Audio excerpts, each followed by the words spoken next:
Então, boa noite a todos, sejam muito bem-vindos ao Congresso do Movimento Docentes, com parceria com a editora V&V. Eu sou o Abraão, representante do Movimento Docentes hoje, sou graduando na Unifesp, e nesta noite nós teremos um mini curso com a professora Solange Correjo sobre o uso de recursos lúdicos para introduzir a linguagem de programação por meio de jogos e atividades. A professora Solange, ela é mestre em Ciências e Matemática, com foco em tecnologia, tem atuação como coordenadora pedagógica, gestora, professora de educação digital e formadora de professores em tecnologia para aprendizagem pela Prefeitura de São Paulo. Algumas dúvidas só do início aqui que sempre tem. O certificado será enviado após o término do congresso inteiro. Então, se tu não se inscreveu e está aqui, não se esquece de se inscrever lá no congresso. Não tem lista de presença, então fiquem tranquilos. É só assistir aqui e aproveitar. Todas as perguntas que a professora falou, pode mandar pelo chat, que ela vai responder no final. E quando a gente abrir a sessão de perguntas, se quiser também perguntar por áudio, fique à vontade. Então é isso, professora Solange, passo a palavra para a senhora. Obrigada, Abraão. Bem, hoje a gente vai falar um pouquinho, né, de programação desplugada, de Scratch. Eu vou já apresentar, né, aqui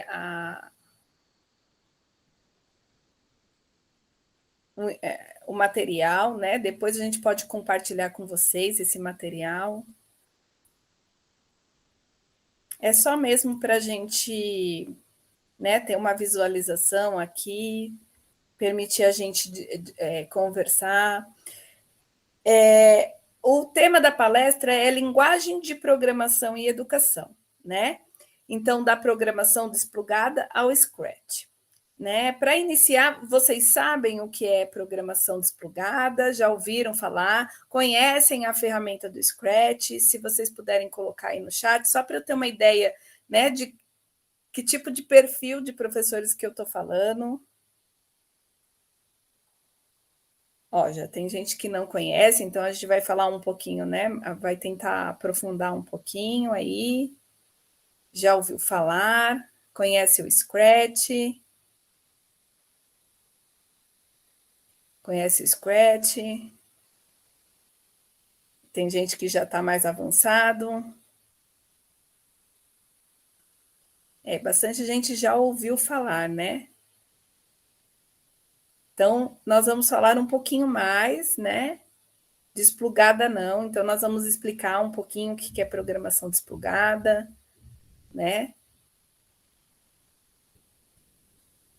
Bem, já deu para ver mais ou menos aí o perfil do grupo, né? É um grupo que conhece, já ouviu falar, mas que não se aprofundou no assunto. Então, vamos, né, aos poucos aqui, tentar falar um pouquinho sobre como isso tem a ver, o que isso tem a ver com a educação, né?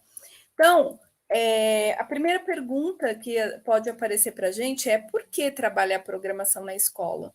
Realmente é algo muito importante. Eu vou mostrar um videozinho para vocês do Mitchell Resnick. Ele é o criador do Scratch, né, da ferramenta Scratch, e ele fala assim, a fala dele é bem interessante. Eu acho que eu vou ter que... Espera um pouquinho.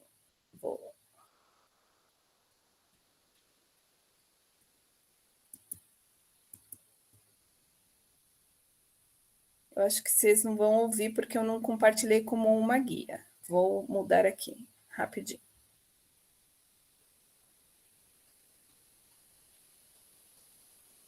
Agora acho que vocês ouvem.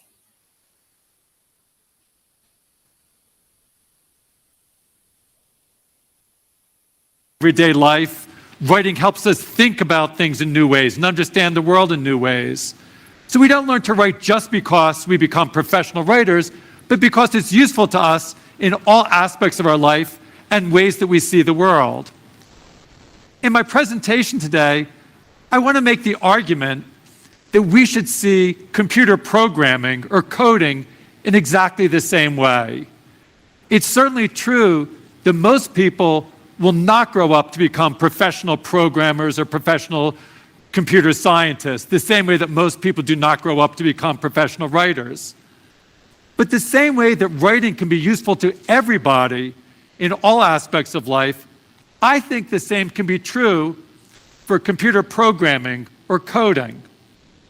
The coding isn't just something that can be a pathway to job and career, although of course it can be very good for that. That there's a lot of statistics showing that the demand for computer programmers will be much greater than the supply, so there are good career opportunities. But that's not the main point that I want to talk about today. I want to try to convince you that coding is something that can be useful in everybody's life, the same way that writing is. That coding can be useful in practical ways, and also in helping all of us be able to organize our ideas and to see the world in new ways. It's sometimes said that we don't just learn to write, we write to learn. That by learning to write, we also are able to learn many other things. That as we write, we see the world in new ways, we learn in new ways. And I believe that we should not just learn to code, but code to learn. The one reason it's important to learn to code is not because of the job possibilities, but because coding enables us to learn new things and to see the world in new ways. Now, when I think about this, I see coding as providing people with the opportunity to really be fluent with new technologies, to really be able to express ourselves with new technologies. And actually, this is different than the way that most people today use computers. Because when I talk about fluency with new technologies, some people might argue, well, but most young children already have a fluency with the technology. Many people have heard the phrase digital natives. They say children today are digital natives. They already know to do many things with new technology. And of course, it's true that young people, many young people, are comfortable with new technologies, and they can do a lot of things with new technologies. But most of the time, many young people are there browsing and chatting and playing games. They interact with applications, but they are not designing, creating, and expressing themselves with technologies. And for me, I feel that if we really want people to be fluent with technologies, to be able to express themselves with technologies, that's when you really need to be able to program with new technologies, to be able to code. So I think I'll be arguing today on the importance of fluency with technology. It's not enough to be able to use technologies or interact with technologies, but in today's society, to be a full participant, you really need to have a fluency. It's not enough like when I come to Brazil, I know a little bit of Portuguese to be able to read a street sign, to be able to read a menu, but I'm not fluent, so I cannot really participate in society. And I think it's the same thing with computers. It's not enough just to be able to interact with the computer. You need a fluency to be able to express yourself, to get your ideas out to the world.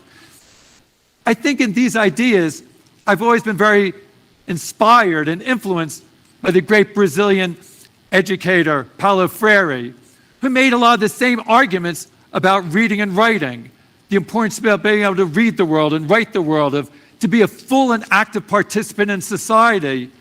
You needed to be able to read and write and participate actively through your reading and writing. It's not just a matter of being able to read and write in a practical way, but to be able to be a full participant, to develop a voice in society, to be able to be a full participant in society.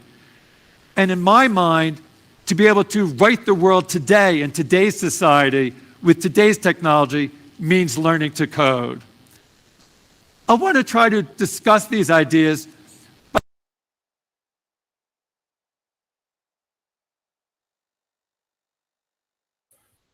Eu não vou passar o vídeo inteiro, né? Depois vocês podem dar, mas a intenção aqui era a gente entender um pouquinho, né, de qual é a intenção quando a gente fala de usar a linguagem de programação, né, na sala de aula. Vocês conseguiram aí perceber algumas vantagens, vamos dizer assim, de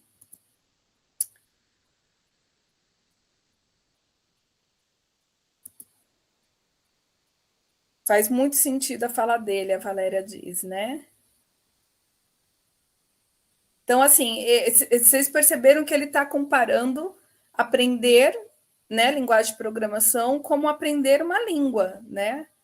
Então, quando a gente aprende uma língua, isso nos faz parte daquela sociedade, nos faz alguém que possa criar, que possa interagir, que possa. Então, nós vivemos num mundo totalmente tecnológico, né? Nós estamos fazendo um congresso internacional online, né? Quando que isso seria possível? É por causa da tecnologia.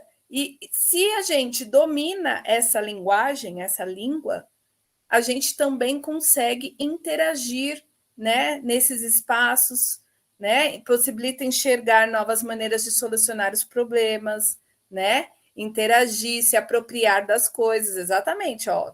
Vocês compreenderam bem a ideia, né? Ampliar conhecimentos, né?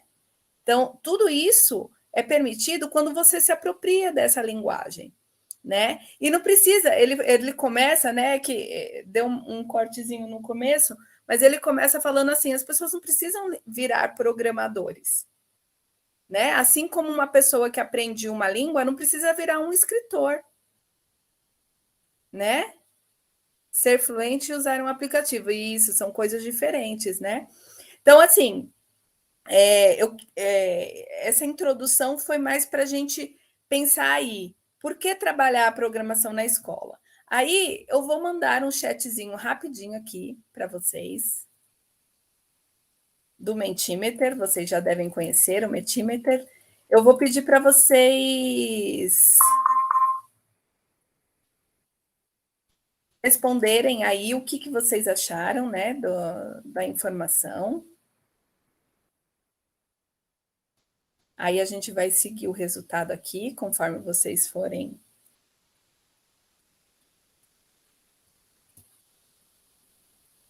respondendo.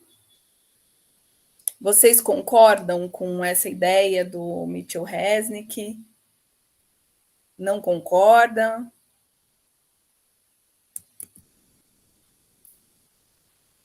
Ó, nós temos aí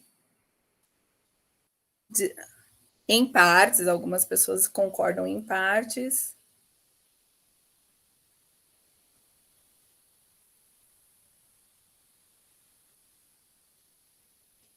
Bastante pessoas concordam.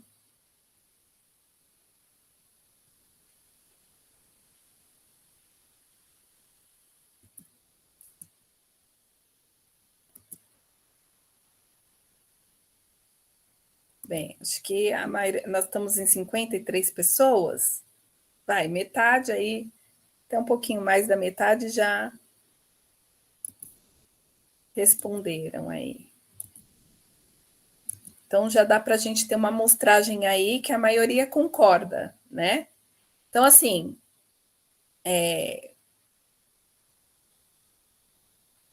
eu não entendi sua pergunta, Otávio. A pesquisa, eu acabei de... Ah, você entrou agora? Se você entrou agora, pode ser que você não viu isso. Obrigada, Ronaldo.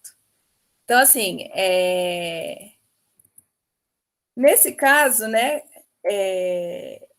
foi só uma introdução para a gente pensar essa linguagem de programação na educação, se ela realmente vale a pena, se ela não vale. Mas aí vem, né, outra questão. Mas programar é muito difícil, não é? Né? Quem viu já uma tela de programador lá, um monte de coisa escrita, né? Ali cheia de letras e comandos e... Então, gente, como que a gente vai ensinar programação na escola? Os alunos não sabem nem ler e escrever, né? Tem dificuldade.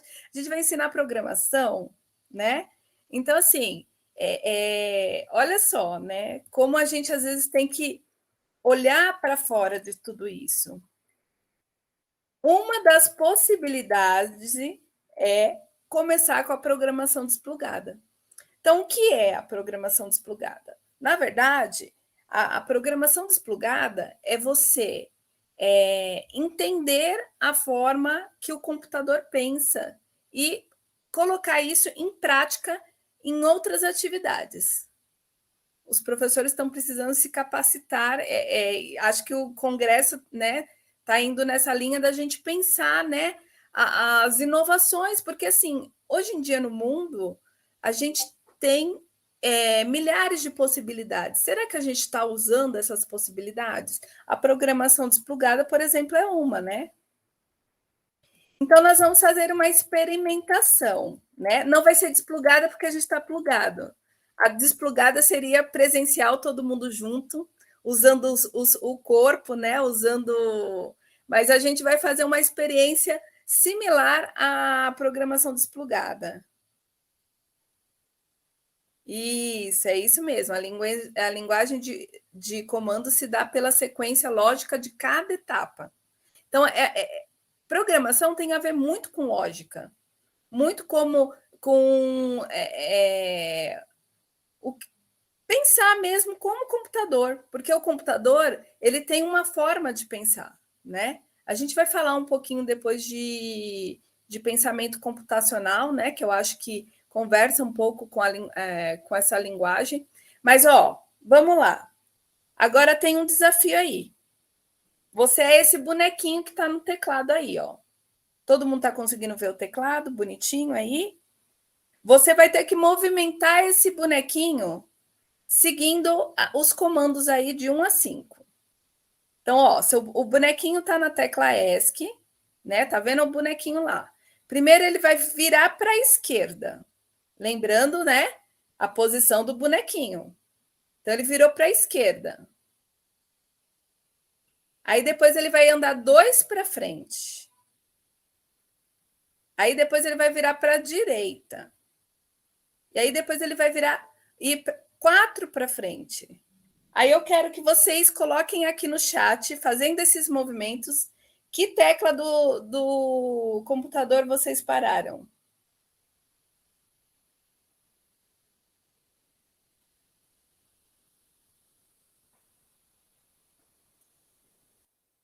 Onde você parou?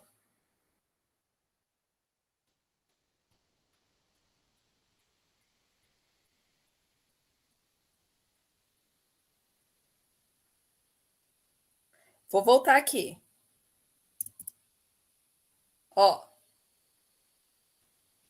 O bonequinho vira para frente. Não, vira para a esquerda, anda 2 para frente. Vira para a direita, anda 4 para frente. Qual que é a tecla que você parou?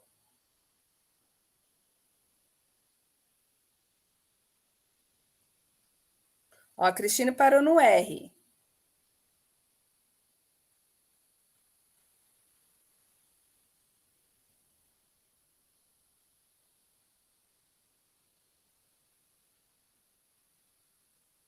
C ou Z?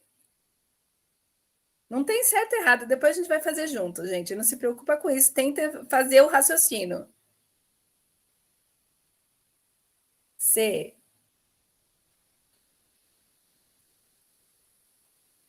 F2. Não, Juan, olha a posição do bonequinho.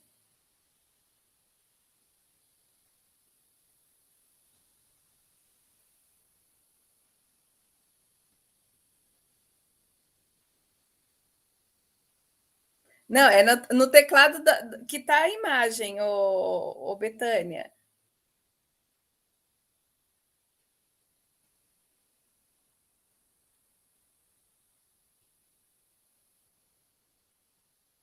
Então, agora vamos fazer junto.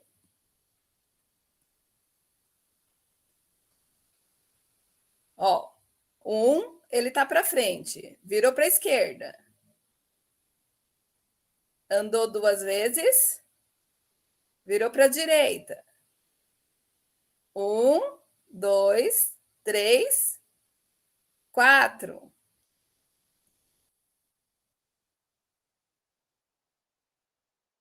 Então, ele foi seguir. É que o teclado ele não tem uma ordem lógica, ele foi na ordem. Então, vou voltar de novo. Vamos lá. Estou parada aqui, virou para a esquerda. 1, 2. Virou para a direita. 1, 2, 3, 4. Então, isso é uma atividade desplugada, pensando, né, presencialmente. Aqui a gente está fazendo. Então, assim, você pode, por exemplo, programar uma amarelinha, você pode criar um jogo de movimentação, você pode fazer 1000 possibilidades que ajude o estudante a pensar a lógica. Então, ó, ele teve que pensar uma lógica. Aí. Né? Um falou, e saiu do teclado. Por quê? Porque ele tinha que se colocar na posição do bonequinho, né? Para fazer o movimento certinho. Um labirinto, isso aí. Um labirinto seria interessante você programar um labirinto.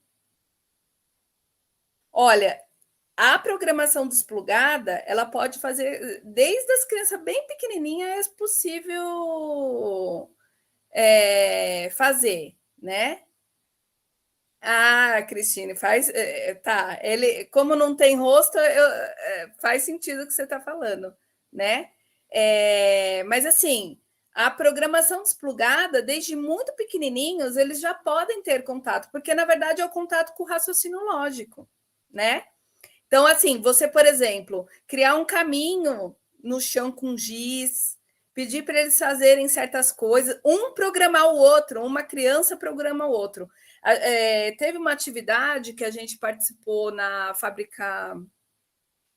Fab Lab, né? Que são laboratórios de cultura maker da Prefeitura de São Paulo. A gente tinha uns cartõezinhos, igual essas flechinhas aí, ó, né?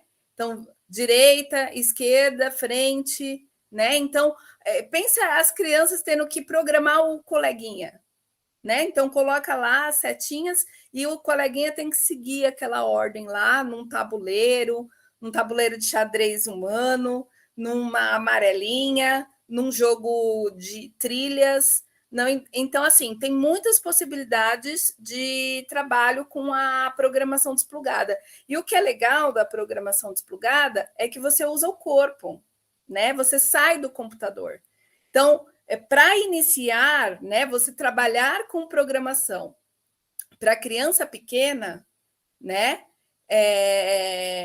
Otávio, por causa que ele é a terceira tecla. Eu segui a ordem da tecla, né? Então, assim, para a criança ir se apropriando da linguagem de programação, a programação desplugada ela é ótima. Ela é ótima, por quê? Porque ela vai aprendendo sem ter computador, ela vai usando o corpo, ela vai se movimentando, que na educação infantil, né? No ensino fundamental 1, isso é importantíssimo. E você não está usando nada de tela, você não está usando nada de computador, mas ele está aprendendo linguagem de programação. Ele está aprendendo um raciocínio lógico. Isso vai ajudar em outras disciplinas. Não é digital, exatamente. A programação desplugada ela não é digital. Por isso que se chama desplugada. Ela não tem nada que vai na tomada. Ela é movimento, ela é corpo usando, né? Então, assim... Aí eu vou passar um outro videozinho, que esse videozinho, gente, para quem quer se aventurar na parte de programação, ele é excelente. Eu vou abrir ele aqui.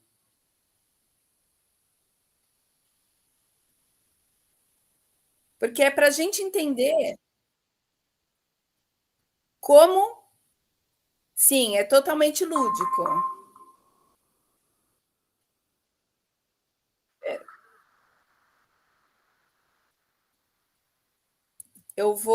Deixa eu compartilhar aqui a guia, né? Porque senão vocês não ouvem o vídeo. Apesar que tem legenda, mas é bom ouvir, né?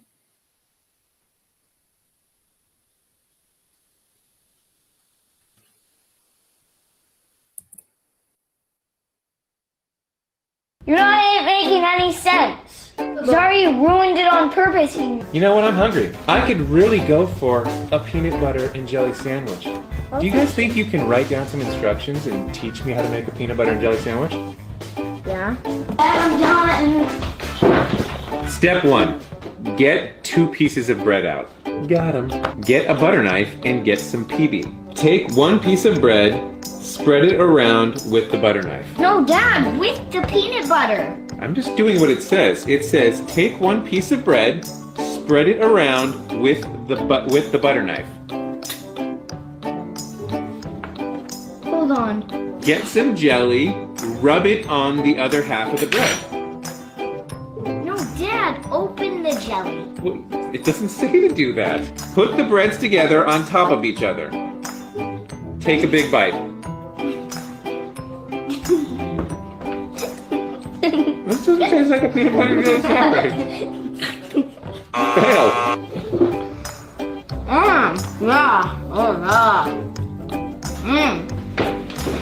Sorry, I had to make it extremely specific. Oh, good. I'm starving. Take 2 pieces of white bread out of the bag. Take the lid off the jar of peanut butter.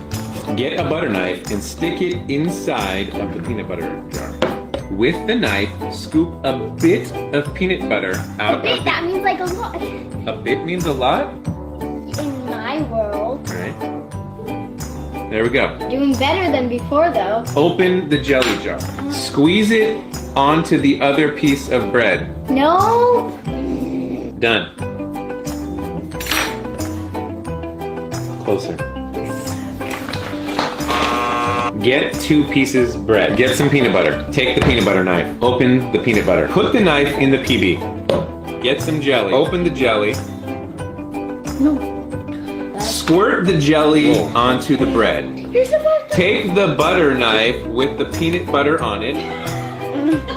Wipe it all over the piece of bread that's blank. Take the butter knife. Rub the jelly all over the piece of bread. Oh, he's doing better. It says all over. Put the 2 pieces on top of each other. This is how I meant. Take 2 pieces of white bread out of the bag. Take the lid off the jar of peanut butter. Get a butter knife and stick it inside of the peanut butter jar. With the knife, scoop some of the peanut butter out of the inside of the jar. Spread your scoop of peanut butter onto one of your pieces of bread with a knife. No. Squeeze some jelly onto the other piece of bread. Spread the jelly on the bread with the butter knife. Put your 2 pieces of bread, peanut butter and jelly sides together. Done.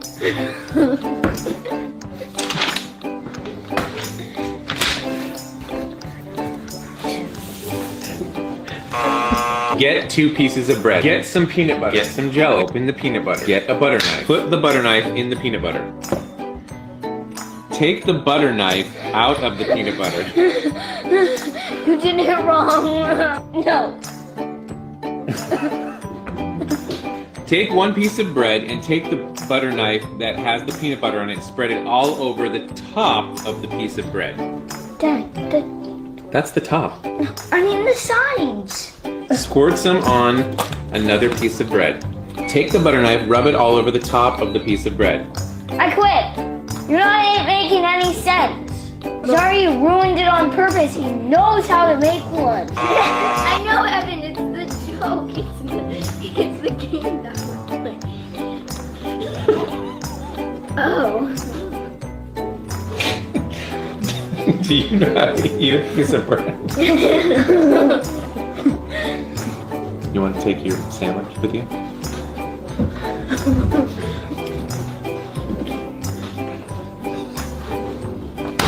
I edited a bit. Take 2 pieces of white bread. Take the lid off the jar of peanut butter. Get a butter knife and stick it inside the peanut butter jar. With the knife, scoop some of the peanut butter out of the inside of the jar. Spread your scoop of peanut butter onto the face of one of your pieces of bread with a knife.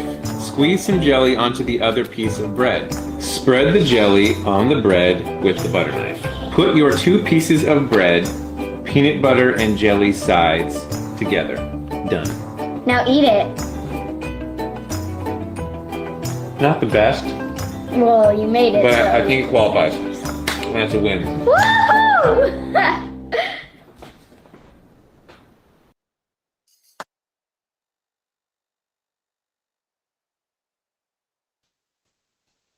É assim que é difícil de programar, mas entendem como o processo é algo importante, né? Quando você está programando, né? Então, assim, vai haver erro, vai tentar ir por um caminho, não vai dar certo, né? Isso, vale o que está escrito, o comando, né? A ordem é muito importante, né? Um algoritmo. Resumiu tudo, Ronaldo. Programar são algoritmos, né? Então você vai dizendo aí a ordem que as coisas têm que acontecer. E se ela sair um pouquinho da ordem, tem que começar tudo de novo, né? Então, ou rever, né, o que foi feito. Então, assim, nós temos que entender, quando a gente trabalha com programação, os computadores, eles precisam de informações exatas para executar as ações, né? Isso que é programar. E isso pode estar claro para mim, mas não está claro por outro. E aí, quando a gente fala do computador, na verdade, ele só entende uma linguagem, o programador, o computador. Se a gente não disser exatamente o que ele entende, ele não vai fazer aquilo que a gente está imaginando, né? Porque as crianças imaginavam, para eles estava tudo bem. Só que aí o pai, quando ia, por exemplo, falava, põe o pão em cima do outro. Ele não põe o pão deitado, ele põe o pão em pé, ora, tá pondo um pão em cima do outro, né? Então, assim, essa informação exata é que faz diferença, né? E aí, eu vou falar um pouquinho, né, de como os computadores eles pensam. Os computadores eles usam, né, números binários para ler as coisas. Então, o sistema binário ele é usado, ele se forma de zeros e um. É como se fosse sim e não, né? Então, só tem essas duas coisas.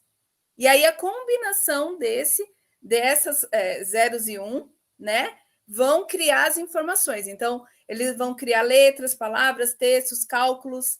A criação,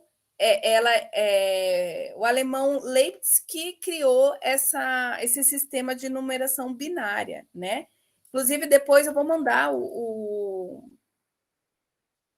Tem algumas informações a mais no slide, depois eu posso mandar para vocês, eu baixo, né? Eu passo para vocês as informações para vocês também terem esse conteúdo depois, tá? E aí, uma coisa também que é importante é entender o pensamento computacional. Tanto Papert quanto o Resnick, né, que a gente viu o vídeo, eles veem a tecnologia como uma maneira de aprender do ser humano, né? Que não fica só na questão tecnológica, né? Então, o Papert, ele tem o construcionismo, né? Que é um conceito que Papert criou, que é uma sequência que o computador ele pensa e que o ser humano ele também pode usar essa sequência para ele raciocinar, né? Então, por exemplo, né? Pensar como computador ele pode ser útil para várias atividades. Então, por exemplo, para resolver problemas, para criar projetos. Então, a programação ela é muito mais do que a programação, que é o que a gente viu lá naquele primeiro vídeo, né? Então, quando você resolve um desafio, quando você é desafiado, ser metódico. Então, assim, tudo isso está ligado ao computador. Poderia indicar autores atuais? Depois a gente pode conversar sobre isso no fim, Valquíria. A gente pode falar, né? Resnick é bem atual, né? Ele tem, inclusive, um livro que chama... Agora, depois no final eu dou uma passadinha sobre esse material. Que acontece? O pensamento computacional, quando a gente fala de pensamento computacional, a gente não está falando de computadores, A gente está falando de pessoas. É usar a forma como o computador ele resolve problemas, ele tem uma lógica, e aplicar isso para as questões humanas. Isso é pensamento computacional, né? Então, não necessariamente precisa ter o computador. Então, quando a gente falou da programação desplugada, é um tipo de pensamento computacional fora do computador. E isso pode ser aplicado em inúmeras coisas, inclusive coisas da nossa vida pessoal. Por exemplo, né? Eu preciso ir ao mercado. Eu vou disponibilizar no final, tá? Eu quero ir no mercado. É que assim, a gente faz isso muito automático, né? Você pensa um algoritmo para isso. Então, ó, primeiro eu vou fazer a lista, depois eu vou pegar a chave do carro, depois eu vou pegar o carro, vou ir até o mercado, né? Tem um algoritmo aí. Então, pensa isso, a gente conseguir trazer para a consciência isso. Então, programar é muito mais do que só escrever ali letrinhas que o computador vai ler, né? Zeros e uns que o computador vai ler. Ele está ligado a muitas questões humanas.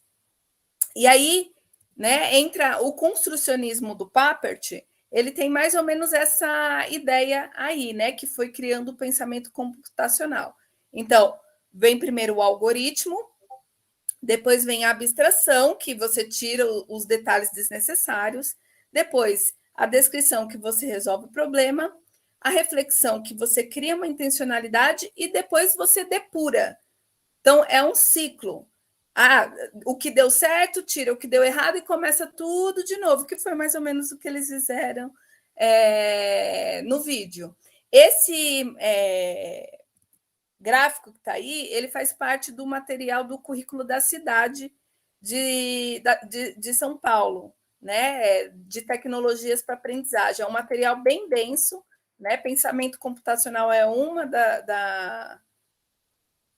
dos itens desse currículo da cidade de tecnologias, e tem muitas outras coisas, né? Um material bem interessante, porque foi um dos primeiros currículos pensados diretamente para a tecnologia. Então, o pensamento computacional, ele é muito mais do que só o uso do computador. Ele é muito maior que isso. Ele é uma forma de pensamento que pode ajudar a resolver problemas, desafios, etc. E aí, ok, tá, a gente fez a programação desplugada. Aí, né, as crianças foram crescendo, tal, aí elas já estão mais imersas, né, no mundo tecnológico, porque como o Resnick falou no vídeo, eles estão no mundo tecnológico, eles são nativos digitais. Só que como que eles usam a tecnologia? Eles usam só como consumistas, né? Eles são consumidores só. Eles não usam de forma criativa, eles não. Aí a programação, ela pode fazer diferença nisso aí. E aí, uma outra forma de introduzir esse estudante para a programação é esse site, o Hora do Código. Não sei se vocês já conhecem esse site. Ele é tipo uma iniciação à programação, só que com joguinhos. Então, tem joguinhos do Minecraft, tem vários tipos de joguinhos do Angry Birds. E aí, com esses joguinhos, ele vai ensinando esse raciocínio lógico da programação desplugada. Tudo numa sequência lógica que vai aumentando a dificuldade e vai fazendo o estudante entender essa lógica de programação, né? Então, já pensou você aprender a programação com jogos? É isso que promete esse site, A Hora do Código. Eu vou passar ele no chat aqui para vocês.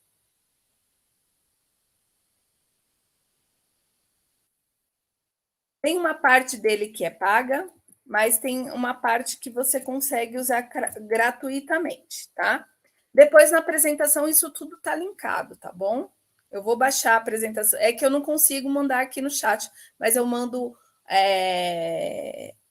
depois a apresentação, ou a gente recolhe aí, eu não sei como que a gente pode fazer isso, eu posso conversar com o pessoal do Congresso para ver se eles conseguem disponibilizar para vocês, tá? Então, assim, para os menores, então aí já está pensando no, segundo, terceiro ano, quarto ano, que aí eles já estão, né, entrando mais nesse mundo digital de verdade. É interessante trabalhar com essa hora do código. Se vocês entrarem no site, eu vou até... Opa, deixa eu tirar aqui.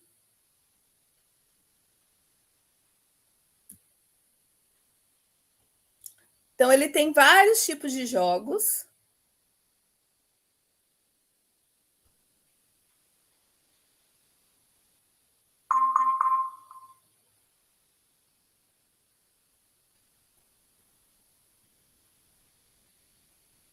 Eu acho que minha internet... Ah, é porque... Tá. Então, aqui, ó. Você vem aqui em atividades...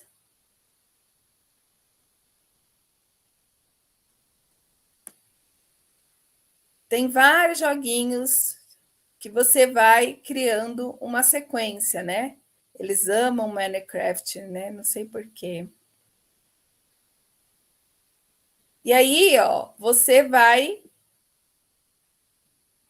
criando uma sequência aqui.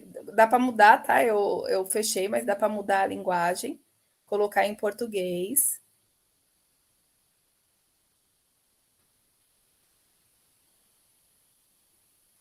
Aí sempre tem tutoriais explicando como que faz tudo, você escolhe, ó, né? Aí ele vai te dar aqui uma sequência do que você tem que fazer, ó. Você precisa, né, chegar, colecionar o barco e aí você vai dando aqui, ó. Igualzinho a gente fez com... Aí, eu ponho run. Ó. Aí ele vai passando para o próximo. Aí vai aumentando a dificuldade. Então, assim, para início de uma linguagem lógica, né? Tem outras plataformas, tá, gente? Eu só estou dando um exemplo, né? Aqui falou do Construct, né? Tree, falou do Programa E, né? Mas tem outras plataformas que tem essa mesma, tem também um outro que é de um robozinho, que agora eu não vou lembrar o nome, mas assim, tem muitas plataformas que seguem essa mesma lógica do hora do código, tá? Mas a questão é, ludicamente, o estudante está aprendendo a programar e ele nem percebeu isso. E aqui é tudo muito fechado, né? Porque tem uma sequência já fechada. E aí que entra, né? Você dá as primeiras noções, e aí cada vez fica mais fácil do estudante ele ter uma certa autonomia na parte de programação.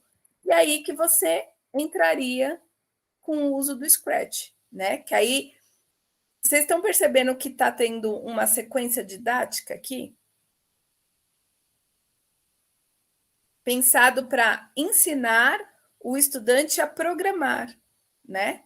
Então, assim, primeiro ele faz a programação desplugada, então ele brinca com o corpo, ele desenvolve a lógica, ele constrói um algoritmo sem saber que está construindo um algoritmo, né? Aí, depois, ele vai lá para o joguinho. Aí ele vai aumentando, né? Conforme ele vai jogando, ele vai aumentando as habilidades dele de programação. E aí, chega no Scratch. Aí o Scratch, né? Total. E quando ele chega no Scratch, Eletério, aí esse protagonismo, se ele entender a linguagem de programação, eu não sei se vocês já chegaram a entrar na parte da aba explorar do Scratch. Tem coisas fenomenais ali feitas por estudantes muito pequenos, né?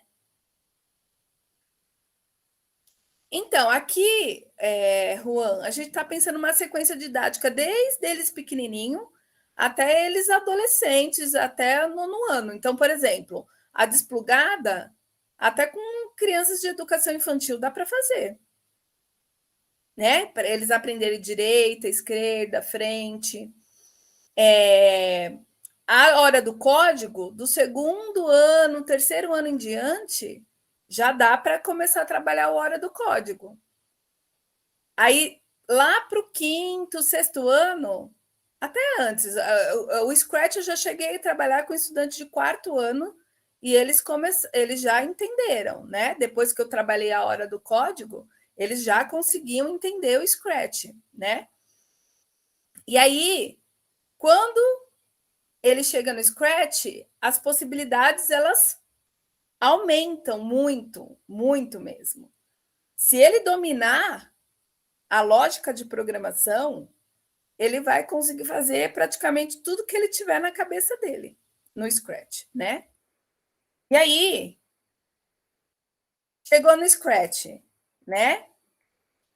O Scratch, eu não sei se o pessoal falou que conhecia, né? Ele é uma plataforma de programação em blocos. Então, você vai criando os bloquinhos, né? Vou até abrir aqui ele para vocês verem. Não sei se todo mundo conhece.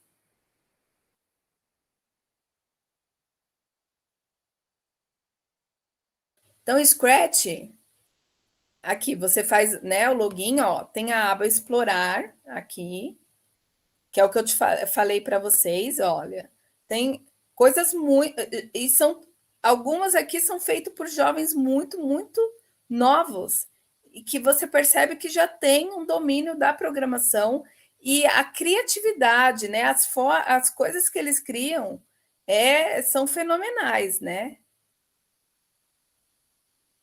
Olha ó, Minecraft, ó. Vamos ver como que é esse Minecraft.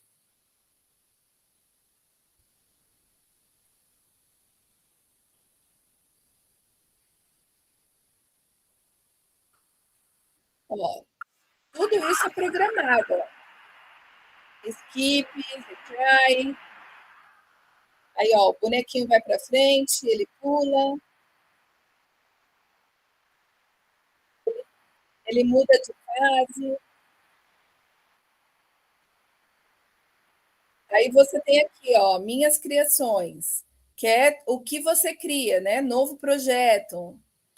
E assim, é uma infinidade de possibilidades, uma infinidade, né? Existem estudos sobre as limitações da programação desplugada e da adaptabilidade do Scratch. É uma pergunta ou é uma afirmação? Eu fiquei em dúvida agora. Cláudia.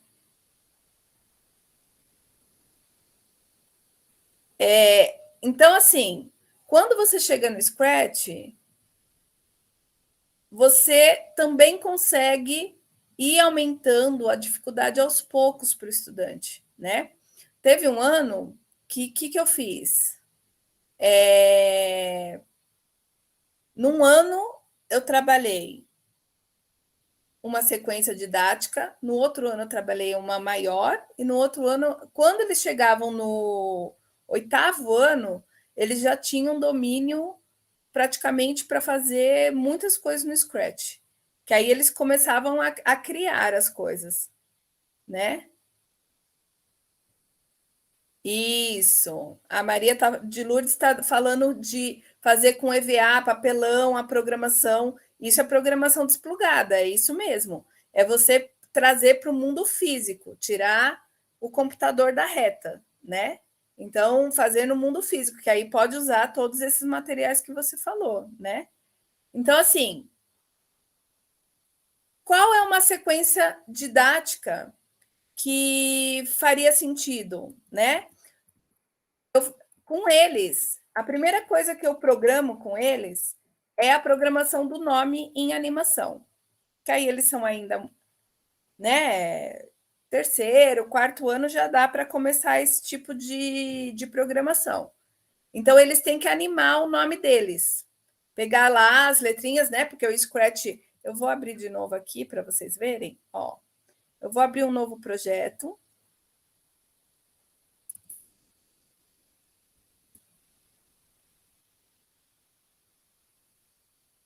Então, o Scratch, ele tem esse menu aqui na lateral direita, né? Eu não sei como que vocês estão vendo aí, eu fiquei em dúvida porque eu não sei como que vocês estão vendo aí, né? Esquerda para vocês, acho, né?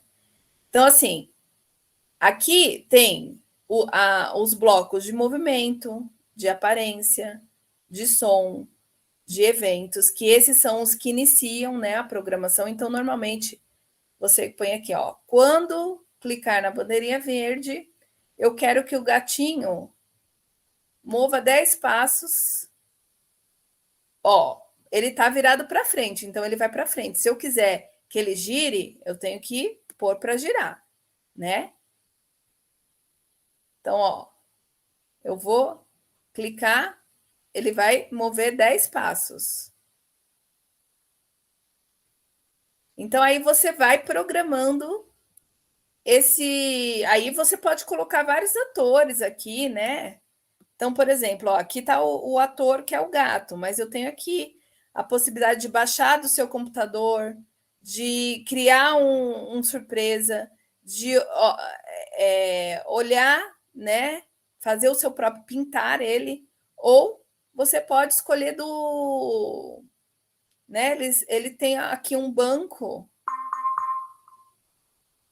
Ele tem um banco aqui de atores que você pode escolher, inclusive com fantasias, porque o que acontece? Ó, quando eu ponho em cima, essas são as fantasias, que são outras formas que o ator se comporta, tá? E aí,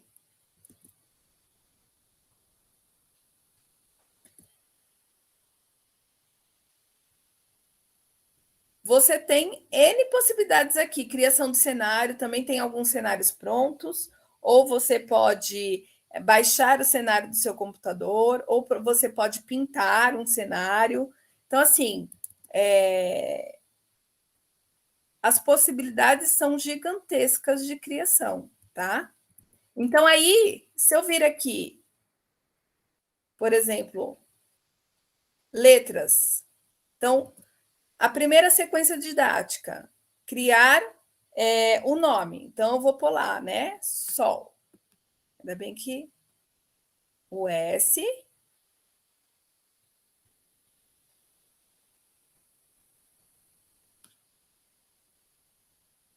O O.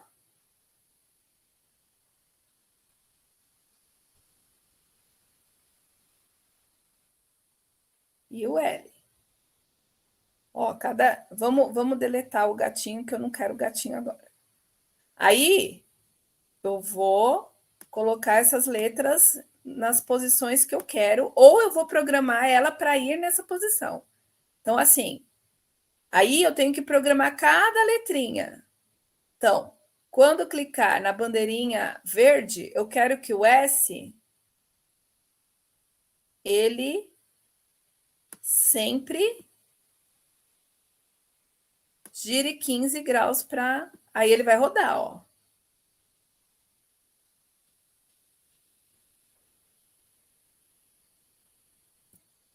Então, essa pode ser uma sequência didática que aí o estudante vai começar a explorar, né, essas possibilidades. Você pode passar... Às vezes eu passava alguns tutoriais para mostrar algumas questões, né? Então, assim... e aí, por exemplo, aparência. Eu quero que mude de cor.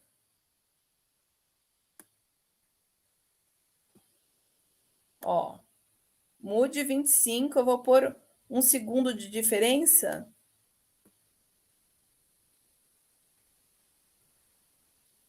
Ó, tá vendo? Tá vendo que ele trava assim, ó, mas ele vai mudando de cor.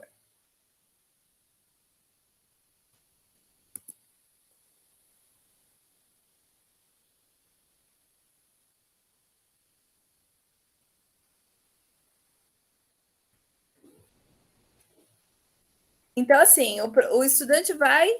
Essa seria a sequência mais fácil do Scratch. Então, fazer a animação do nome, certo? Aí eles conseguiriam, dentro o nome deles, aí pode trabalhar em dupla, você pode passar alguns tutoriais antes deles começarem, ou você mostrar alguns modelos, algumas formas de fazer algumas programações de movimento, de cor, etc., né? E aí eles já teriam uma noção aí do que os blocos podem fazer, de coisas que podem dar errado, né? Porque aí é tentativa-erro, e aí muda, aí ele conversa, né? Tenta de um outro jeito, que é mais ou menos o que aconteceu lá no vídeo que a gente viu das orientações exatas, né? Aí, ok, o estudante já conseguiu programar o nome dele é animado, certo? Aí outra coisa que você pode fazer, né? Que aí exige um pouquinho mais de conhecimento, contar histórias.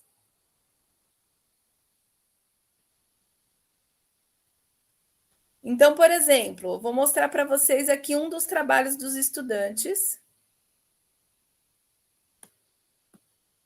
que eles fizeram com narração.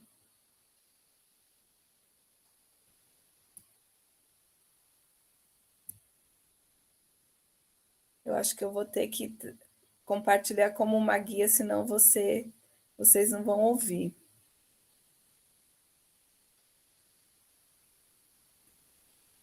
Então, ó, isso é tudo, todas as criações do projeto ficam salvas aqui.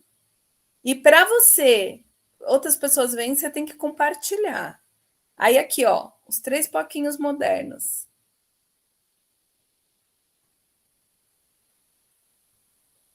Isso foi um trabalho que os estudantes fizeram, né?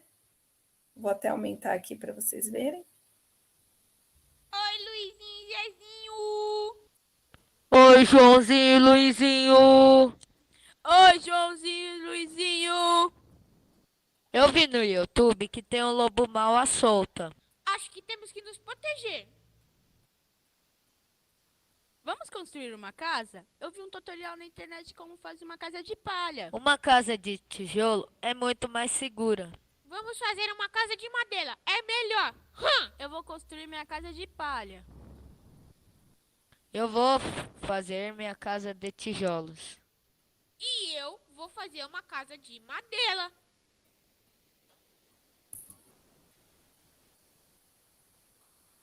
Então, aqui foi os alunos que gravaram, tá? Porque tem o recurso do Scratch, que você consegue fazer o áudio, tá? Eu vou mostrar o interior aqui, ó. Esse botãozinho ver interior, você vê a programação, tá?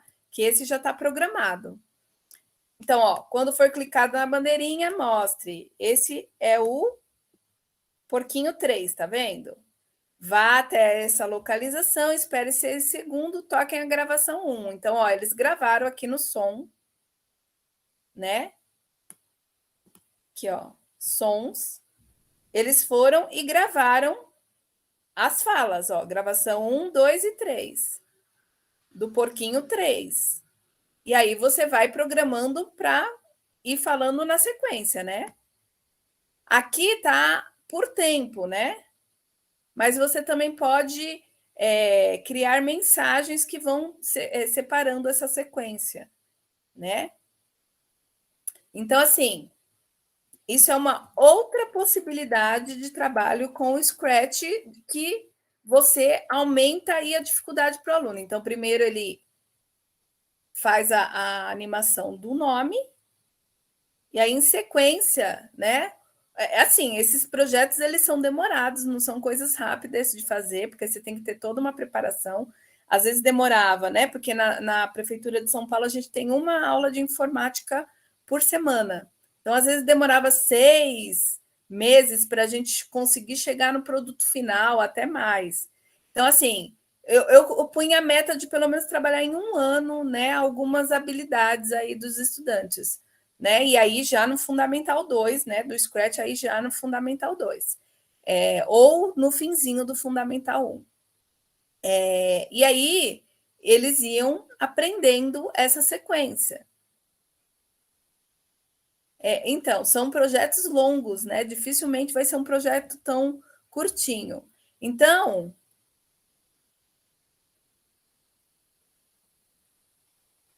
deixa eu. Eu estou compartilhando por causa do áudio, né? Porque o áudio.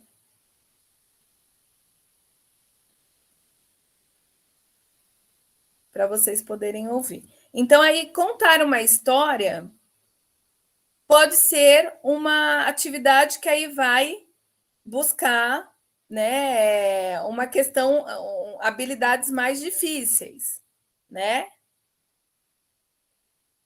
E por último, criar joguinhos, que aí você estaria trabalhando variáveis, você estaria trabalhando criar um placar, pontuação, e aí são coisas mais elaboradas. Então, assim, mostrando de novo para vocês. Fechou aqui a aba do Scratch. Aqui. Então, olha. Um joguinho que a gente fez bem simplesinho para criar placa. Esse aqui, o Parrot.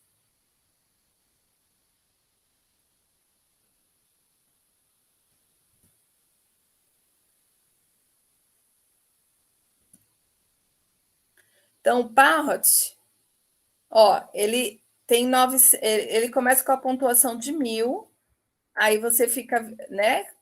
Não pode acertar a bexiga. Aí você tem já a programação do movimento do Parrot. Se ele acerta a bexiga estoura. E aí vai perdendo ponto. Aí você tem que ir fugindo, e aí você pode ir aumentando a velocidade dessas bexigas, etc. Então, aqui, ó. Aqui também, ó. Aí você já trabalha a questão das variáveis, né? Então, aqui, ó, pontuação. A pontuação, ela começa em 1000, né? Porque, ó, quando eu apertei a bandeira verde, ele muda a pontuação para 1000. Vá para a posição 00. Espera um segundo, começa a mudar, que aí o pássaro, a fantasia do pássaro é asa para cima e asa para baixo. Então, aqui, quando eu falo espere um segundo e mude a fantasia, cada um segundo ele está numa fantasia diferente, né? E aqui a programação das teclas. Ó, quando clicar na bandeira verde, sempre, se a seta for para cima, vai para 3 mais 3y. Se a seta for para baixo, vai para menos 3y. Que aí são as coordenadas de x e y. E também dá para trabalhar questões matemáticas com Scratch, né? Então, aí, se a tecla for apertada para a direita, adicione mais 3. Se for para a esquerda, diminui menos 3. E isso faz o movimento dele, né? De direita, esquerda, em cima, embaixo. E ele vai desviando das bexiguinhas. Então, tudo isso você vai trabalhando, e aí a coisa vai ficando cada vez mais complexa, né? E aí, esse não foi com os estudantes, esse foi um jogo que eu fiz, né?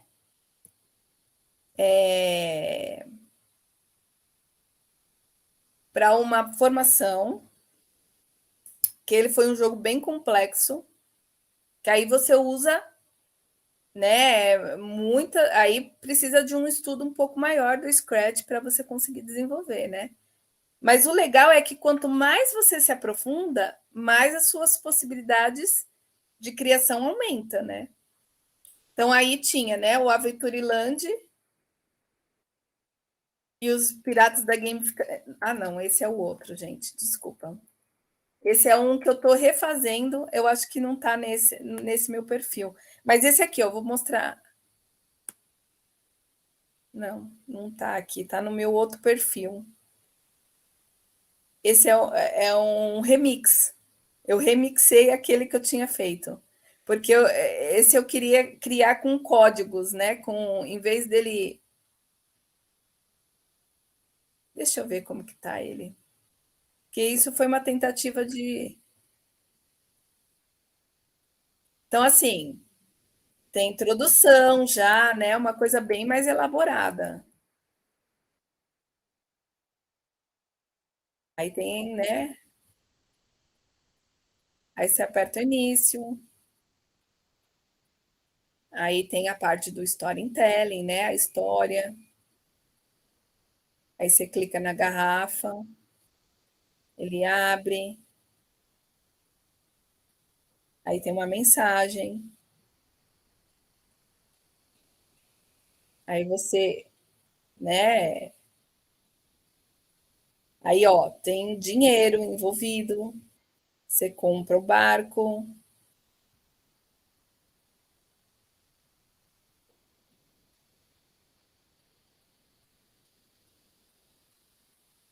Aí muda a tela, tem as pistas, né?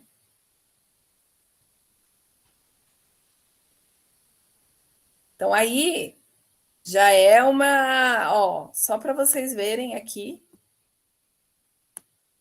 quantas coisas tem programada, ó. Tudo isso aqui você tem que programar um a um os atores. Então aí a dificuldade vai aumentando.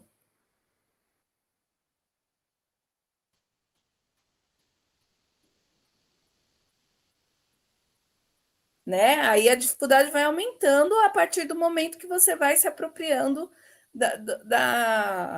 das possibilidades do Scratch. E aí, por exemplo, você está chegando no 9º ano, pensa só já as possibilidades que o estudante já abriu para essa programação, né? Então, assim, deixa eu voltar aqui. São muitas possibilidades daí em diante, né? Eu não sei se vocês conhecem os cartões do Scratch. Quem conhece talvez já, né, já tenha usado, mas assim, para quem ainda é muito cru, esses cartões eles podem ajudar bastante. Eu tenho um aluno com autismo do AEE que já realizou mais de 30 projetos em um período de 4 meses. Ele é uma fera. Trabalhei o básico com ele e ele foi além.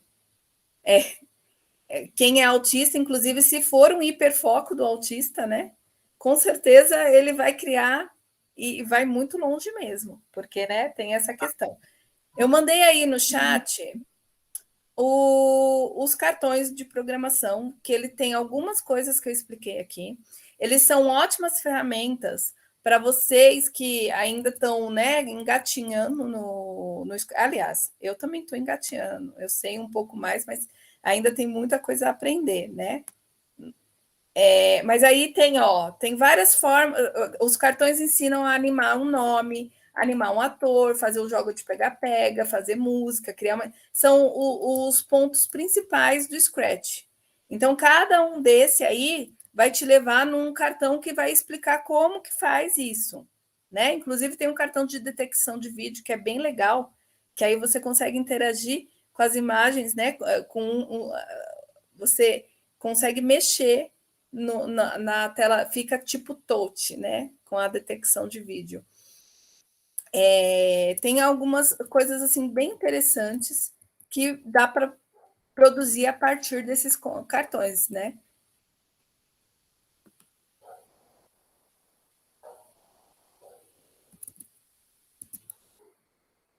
E aí, gente, depois de tudo isso que a gente viu, é botar a mão na massa, né? Eu uso muito a frase do Buzz Lightyear, que é o ao infinito e além, né? Porque é isso aí. Aí você tem uma gama de possibilidades de trabalho aí com os estudantes, de produção de material, porque que nem aquele jogo que eu mostrei para vocês, né? Que ele é um remix, mas o original a gente criou para um curso sobre gamificação e feira de ciências. Então, o original apareceu fantasminha lá e tinha 5 perguntas. os professores tinham que assistir um vídeo sobre ensino de ciências, né? Sobre ensino por investigação, e eles tinham que ir lá naqueles 5 pontos e responder as perguntas baseadas no vídeo que eles tinham assistido. E no final tinha o chefão, que era um dragão, que ele tinha que ele ganhava poderes para voar, e ele tinha que fugir do dragão e tinha que achar o segredo da gamificação. Então, assim, foi uma aula feita com um jogo. A gente criou a aula no jogo. Então, olha só as possibilidades, né? Não só para o estudante programar, mas para o professor também criar a aula dele com o jogo. Pensa só, você criar um jogo da sua matéria, que o estudante ele vai jogar e vai aprender, né? É óbvio que programar também é uma coisa que dá muito trabalho. Esse jogo dos Piratas da Gamificação, a gente conseguiu fazer porque a gente estava na pandemia, né? E aí, como a gente estava muito tempo em casa, deu tempo aí de correr atrás da programação, porque programar é uma coisa também um pouco trabalhosa, mas vale a pena, o resultado eu acho que vale a pena. E o estudante também pode aprender e aí ele te ajudar nisso, que aí é a sacada, né? De você envolver o estudante nisso, dar um desafio para ele e ele vai te ajudar, né? Inclusive esses estudantes, como o estudante, né, que a professora trouxe com autismo, ele tem essa habilidade, por que não usar essa habilidade a favor dos outros, né? Então, aí é uma questão mesmo de criatividade e de objetivos, o que você quer fazer. Prof, eu tenho os modelos de blocos do Scratch, posso compartilhar para que todos possam trabalhar com à vontade, se está disponível, pode pôr aí no chat.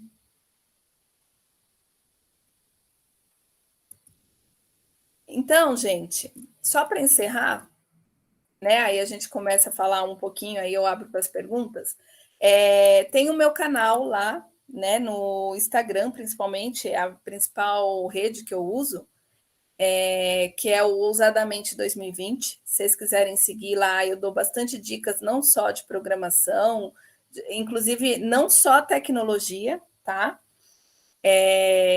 Também outras questões da educação, né? Porque eu penso o seguinte: a tecnologia ela não tem muita função se ela não é usada a favor do ser humano, a favor da aprendizagem, a favor de discutir as questões, né, que são importantes para a educação. Então, eu tento fazer uma conexão da tecnologia com assuntos importantes da educação, tá?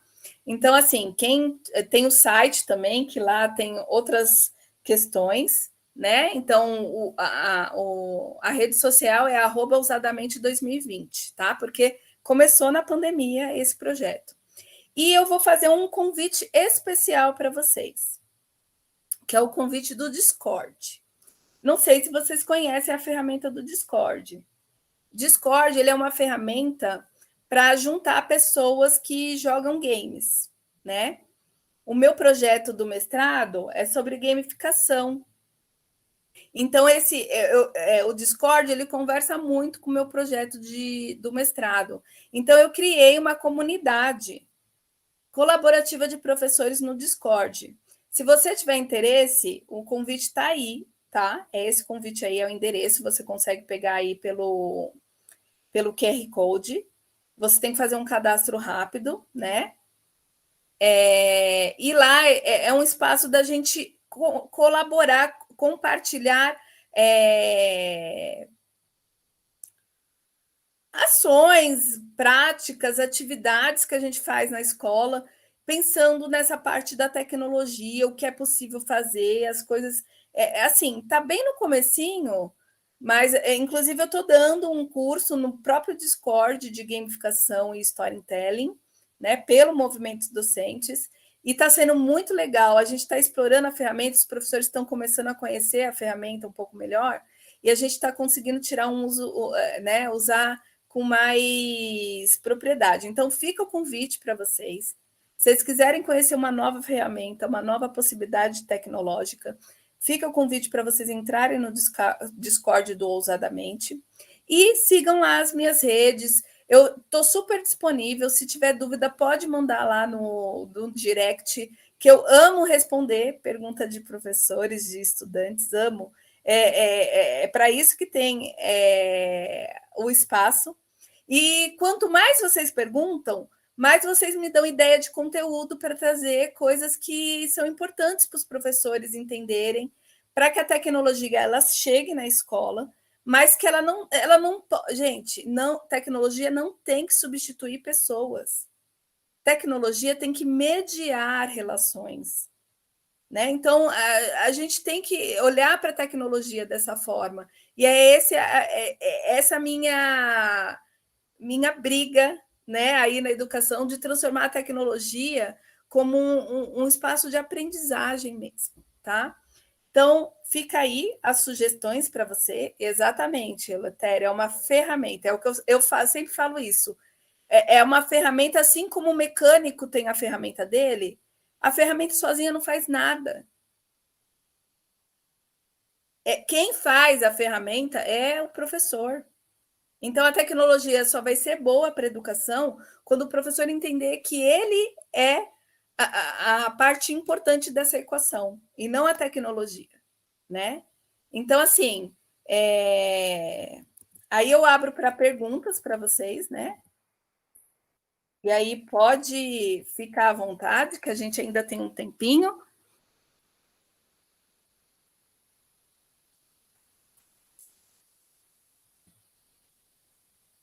Marília. O pensamento computacional é uma exigência nova trazida pela BNCC e recaiu para a área de matemática. Qual seria a melhor estratégia, ou pelo menos uma direção para implementar isso no ensino médio? Olha, Marília, eu vou te dar. Tem um professor que ele era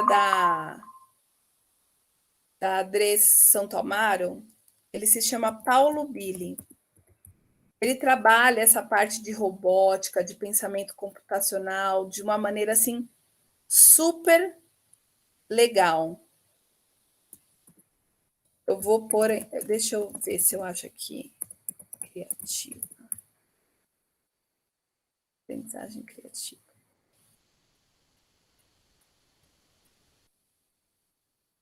Eu vou pôr aqui no chat para vocês. Ele publica, ele faz muitas engenhocas usando robótica, e aí você acaba trabalhando, né? Com robótica, você acaba trabalhando o pensamento computacional, porque você está, né, desenvolvendo a lógica, né? Então, assim, tem muitas possibilidades de uso, tá? Mas se você seguir ele dá muitas ideias muito criativas, ele faz trabalho com os estudantes, inclusive os menores. Eu acho que vai dar muitas ideias aí para você, para esse trabalho com pensamento computacional. Porque o pensamento computacional, é o que eu falei, é você usar a lógica, é você pensar como o computador pensa, né? Então, assim, isso pode ser trazido para a vida de várias formas. Por exemplo, se a gente aquele vídeo das informações exatas, ele é uma forma de pensamento computacional, porque o pai está lá com os filhos, ele fala, me dá a regra, e eu vou seguir a regra. Então, você está trabalhando o pensamento computacional, né? Juan, Solange, o ensino de programação computacional com linguagem de programação seria a partir de que ano? Olha, Juan, assim, não há nada. Tem alguns estudos que falam da questão da tecnologia para a criança, que eu concordo em alguns pontos. Eu acho que a criança tem que brincar, a criança tem que ter o lúdico, não é ficar em tela de computador, né? Mas, ao mesmo tempo, a gente também não pode negar, gente, que essas crianças, desde muito nova, tá na frente de uma tela de computador, quer a gente queira, quer a gente não queira, né?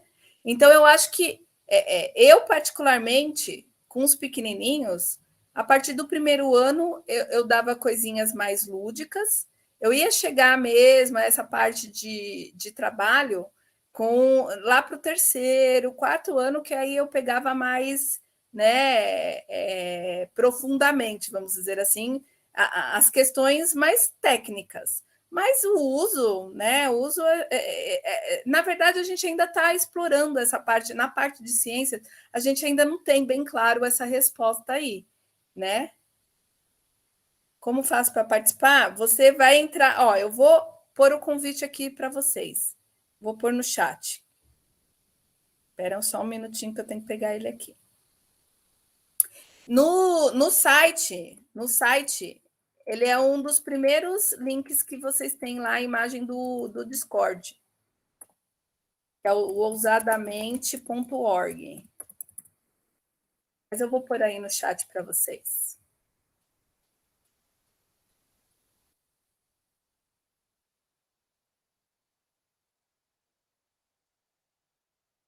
Ó, esse é o convite do Discord, tá? Quem tiver interesse tem que fazer um cadastrinho básico, não é muito difícil, mas tem que fazer, tá? Mas vale a pena porque é uma plataforma que dá para explorar bastante coisa, tá? E não tem mais pergunta? Eu respondi as perguntas que eu me comprometi a responder ou não? O que é espada comparada à mão que a empunha? Gostei dessa frase. É isso mesmo. É a ferramenta, né? Também tem uma imagenzinha na internet, às vezes eu gosto de passar, que é um moço com várias escadas, um monte de escada, uma em cima da outra, e ele tentando alcançar o muro. É a mesma coisa, né? Você tem lá um monte de escada disponível, mas se você não usou da maneira correta, você não vai conseguir transpor o muro, né? Acho que tem várias analogias aí que a gente pode fazer, né?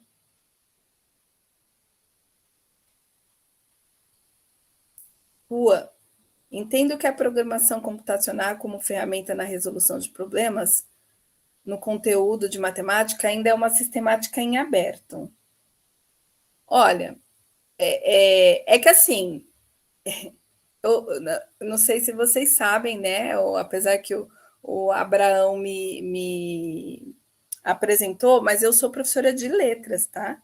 Minha formação inicial, ela é letras. E eu estou no mestrado de ciências e matemática. Por quê? Porque eu fui enveredar o trabalho da tecnologia e acabei no mestrado de ciências e matemática, porque se colocou que matemática é o responsável por tecnologia. Mas eu entendo que tecnologia é muito maior que matemática, muito maior, né? Mas eu acho que matemática contribui também muito com a tecnologia, né? Porque essa parte do raciocínio lógico, tudo, né? Linguagens, exatamente, Vinícius. Né? A tecnologia é uma linguagem, né? Então, assim, caiu no colo de vocês, que eu acho que é legal explorar isso, né? Mas é uma coisa muito mais ampla, né? A tecnologia ela é uma matéria interdisciplinar. Ela tem que conversar com todas, né? Na BNCC tem, né? Linguagem e suas tecnologias, matemática e suas tecnologias. Por quê? Porque tecnologia ela é uma ciência que perpassa aí por todas, né? As disciplinas. Solange, então você acha que os currículos de formação de professores do fundamental precisam de mudanças para atender às exigências da BNCC? Com certeza, absoluta, Juan. Porque é que o movimento curricular, ele é um movimento muito assim, né? Primeiro vem e depois se faz a mudança nos currículos da universidade, né? Mas, assim, tem que correr atrás porque não foi ainda pensado todas essas formações. É que na prefeitura de São Paulo, o que acontece? O professor de tecnologias, que é chamado de POED, Professor de Orientação de Educação Digital, ele passa por uma formação mensal. Quando você se torna POED, que era esse cargo que, quando eu fiz esses trabalhos que eu mostrei para vocês com os estudantes, é ele que eu ocupava, né? Hoje eu estou como coordenadora pedagógica. Que acontece? Você passa por um estágio, você tem um formador de tecnologia na diretoria regional de São Paulo, que inclusive eu também já ocupei esse cargo, que te dá formação mensal, que estuda com você. Então, tem toda uma estrutura para que esse professor que não tem formação de tecnologia, porque ele pode ser professor de português, matemática, ele possa trabalhar isso. E eu nem sei se também dá conta de tudo isso. Mas ainda há. Do jeito que o currículo chegou, né, no ensino médio, foi realmente uma ruptura muito grande para o professor, né? São muitas coisas para ele aprender. Então, a formação tem, ou a formação continuada, ou a formação inicial, tem que dar conta disso, porque o professor, ele pode correr atrás? Lógico que pode. Não é que não, mas não deveria ser a função dele. Já deveria a função dele seria correr para aprofundar isso, mas o básico já deveria ter sido dado, né?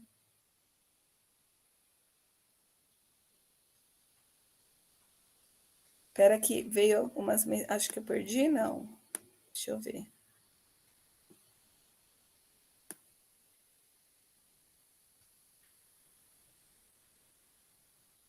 SBC, que é São Bernardo do Campo, né? É uma sociedade que discute... Não é não. É uma sociedade que discute fortemente sobre isso, pensamento... Não conheço o SBC. Se tiver o site, pode mandar, Denise. Ter atenção com o reducionismo no entendimento do pensamento computacional. Muito trabalho prático com fundamentação teórica superficial. Muita formação em prática sem base teórica sólida. Sim, tem que entender, né, o que é o pensamento... Poliana, você quer? Vai tomar banho. Poliana quer falar alguma coisa?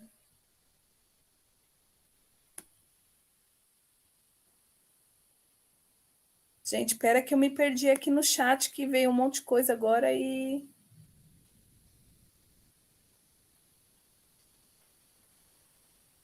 Solange, te mandei aí o link, é uma sociedade brasileira de computação. Ele discute... esse eu não conhecia não, Denise, não conhecia não. O Otávio está falando do App Inventor, conheço sim, ele também é uma ferramenta do Meet, né? E tem a ver com o Scratch, sim, que quem sabe Scratch consegue trabalhar bem um App Inventor, né?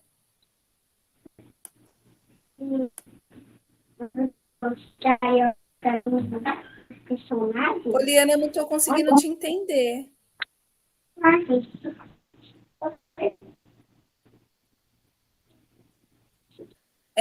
Maria de Lourdes queria falar alguma coisa? Oi, querida. Oi, pessoal. Boa noite. Boa noite. Eu tive o prazer de fazer uma formação, um dia de Codiote, patrocinado pela Samsung, na Escola Politécnica. Acho que eu fiz 4 formações. Foi muito bom mesmo. Assim, gostaria que continuasse, né? Foi antes da pandemia. Então, assim, gratuito para todos os professores. Foi muito bom mesmo. Sim, a USP tem bastante formações, inclusive na parte de internet das coisas também, né? Isso mesmo. É um grupo de pesquisadores, né? Então, abriu para os professores. E é uma pena. Né? Esse é o que você ganha o kitzinho no final? Isso, o Arduino, isso mesmo. Sim. Foram muito bom. 4 formações, assim, mas maravilhosas. E eu não sei se o pessoal conseguiu, porque eu recebi de lá esses blocos. Só que como está no meu Drive, eu acho que ele está fechado, então eu teria que enviar por e-mail. Tá, mas eu acho que você tem os blocos, porque lá nós trabalhamos assim, aí nós fizemos em cartões, mas os blocos do Scratch mesmo. E aí nós fizemos a programação desplugada, né? Então é legal trabalhar com isso antes de iniciar diretamente com o Scratch, como você propôs para a gente. Mas verdade. É muito legal. Uhum. Obrigada pela sua colaboração. E, Imagina. O que vocês estão falando aqui, gente, já que vocês têm material que vocês estão falando aí, entra lá no Discord, gente, coloca esse material lá. Legal, vou colocar os 30 projetos do meu aluno. Nem que demore um mês para você pôr, não tem problema, não precisa pôr tudo de uma vez. Mas a ideia é justamente essa do Discord, é compartilhar o que vocês fazem, porque, gente, a gente faz tanta coisa nessa educação e a única coisa que aparece na mídia é quando um estudante agride um professor. Gente... E Solange, é assim, né? Eu não sei você, da mais a minha realidade, né? Eu já estou mais de 30 anos na educação estadual pública, por vontade própria mesmo, essa é a minha paixão. Fui aluna de escola pública e desde 2018 eu trabalho só com alunos com autismo. E, assim, é maravilhoso, né? Mesmo os demais que têm dificuldade de aprendizagem, que não é o caso desse meu aluno aí, que com certeza é altas habilidades, eles conseguem, no ritmo deles, você percebe, mas assim, é muito bom, é além mesmo, como você disse, né, do programar, né, e é como diz lá o criador do Scraft, que é o aprender, codificar, mas codificar para aprender. Então, mesmo ele não sendo alfabetizado, gente, olha, as habilidades que ele desenvolve é, assim, incrível. É assim, muito legal. É uma experiência muito rica. Mas eu vou compartilhar com você, tá bom? Isso. Se você conseguir entrar no Discord, esse material que você tem, você pode compartilhar lá, tá bom? Ah, legal. Tá certo. Então, olha, gente... Mas gratidão, ampliou, fortaleceu muito. E que parabéns bom. pelo seu trabalho, pela sua pesquisa. Muito obrigada por vocês terem ficado aqui até essa hora da noite, né? Uma sexta-feira de trabalho. Eu espero ter trazido aí algumas coisas que vão servir para vocês, né, no dia a dia da escola, porque é o chão da escola que faz as coisas, né? Eu sei disso, eu estou na escola municipal, né? A academia ela é importante também, mas a academia tem que aprender a conversar mais com esse chão da escola. Sim. Eu acho que o movimento docentes ele é uma tentativa disso, né? E eu agradeço demais a presença de vocês, gente. Foi muito bom mesmo. Obrigado, professora. Foi muito boa a palestra, foi bem enriquecedora. Eu mesmo queria saber mais sobre o Scratch, eu já ouvi falar, mas nunca tinha me aprofundado. E eu gostei muito da interação do pessoal no chat, eles interagiram o tempo todo. Obrigado a todo mundo que interagiu. Tem mais alguma... Você acabou por aqui? Tem mais alguma pergunta, pessoal? Acho que podemos encerrar, professora, então? Podemos, sim. Então tá, pessoal, muito obrigado pela presença de todos, obrigado à professora pelo tempo dela. Só lembrando que amanhã nossas palestras começam às 9 horas com a Viviane Mosé, que é doutora em filosofia, ela é especialista em políticas públicas, psicanálise e poesia. Então, 9 horas lá no canal do Movimento Docentes, vamos estar ao vivo. E, de novo, muito obrigado a todos. Boa noite, gente. Boa noite. Não tem lista de presença, tá? Gente, é só se inscrever lá no congresso que já é a lista de presença. Sim, e após o congresso, os certificados serão mandados pelos seus e-mails. Boa noite. Boa noite, pessoal. Eu vou encerrar a gravação, então, tá? Tá bom. Muito bom, gente.